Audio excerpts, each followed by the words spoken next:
शहरात वाढत असलेल्या सायबर गुन्ह्यांवर नियंत्रण मिळवण्यासाठी नाशिक शहरातील सायबर पोलीस ठाणे सक्रिय कार्यरत आहे।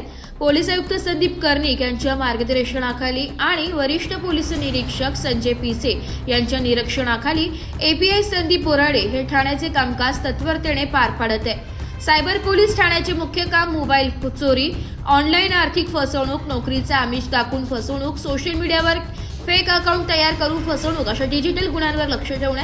तक्रारी नोंदवल्यानंतर अत्याधुनिक तंत्रज्ञानाचा वापर करून गुन्ह्याचा तपास केला जातो आणि दोषींवर त्वरित कारवाई केली जाते। सध्या अनेक प्रकरणात नागरिकांना हरवलेले मोबाईल परत मिळाले आहेत, तसेच आर्थिक फसवणुकीतून हरवलेली रक्कमही परत मिळवण्यात यश मिळाले।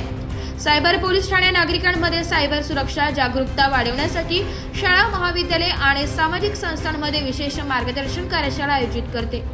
पोलीस आयुक्त संदीप कर्णिक यांनी नागरिकांना आवाहन केले की कोणताही सायबर गुन्हा घडल्यास विलंब न करता सायबर पोलीस ठाण्याशी संपर्क साधावा आणि आश्वस्त केला आहे की तक्रारी पूर्णपणे गोपनीय ठेवल्या जातील।